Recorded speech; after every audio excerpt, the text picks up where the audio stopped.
ஒரு சிறிய கிராமத்தில் அரவிந்த் என்ற சிறுவன் வாழ்ந்தான். அவன் புத்திசாலி, ஆனால் அவனுக்கு ஒரு கெட்ட பழக்கம் இருந்தது. பிறருடைய பொருள்களை அனுமதியில்லாமல் திருடுவான்.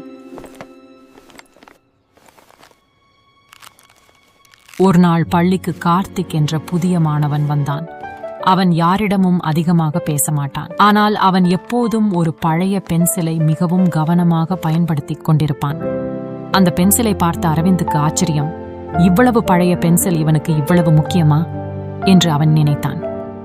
ஒரு நாள் இடைவேளையில் கார்த்திக் வெளியே சென்றிருந்தான். அரவிந்தின் பழைய பழக்கம் மீண்டும் மேலெழுந்தது. அவன் மெதுவாக அந்த பென்சிலை யாருக்கும் தெரியாமல் எடுத்துக்கொண்டான்.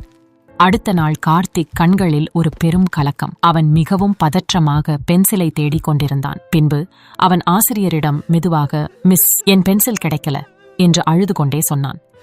அதற்கு ஆசிரியர், புது பென்சில் வாங்கிக்கலாம் இல்லையா என்று கேட்டார். அப்போது கார்த்திக் அழுது கொண்டே தன் அப்பா ஒரு ஆர்மி சோல்ஜர் என்றும் அவர் தனக்கு கொடுத்த கடைசி பரிசு என்றும் ஒரு போரில் 1 வருடம் முன் தன் அப்பா இருந்துவிட்டார் என்பதையும் சொன்னான். அந்த வார்த்தைகள் அரவிந்தின் இதயத்தை உலுக்கியது. அவன் கையில் இருந்த அந்த பென்சில் இப்போது மிகவும் கனமாக உணரப்பட்டது. அந்த நாள் முழுக்க அவனுக்கு அமைதி இல்லை. அவன் மனசு குற்ற உணர்ச்சியில் தள்ளாடியது. அடுத்த நாள் அரவிந்த் நேராக கார்த்திக்கிடம் சென்றான். அவன் கைகள் சற்று நடுங்கின. அவன் பென்சிலை திருப்பிக் கொடுத்து, கார்த்திக், உன் பென்சிலை நான் தான் எடுத்தேன், மன்னித்துவிடு என்று சொன்னான். கார்த்திக் ஒரு நிமிடம் எதுவும் பேசவில்லை.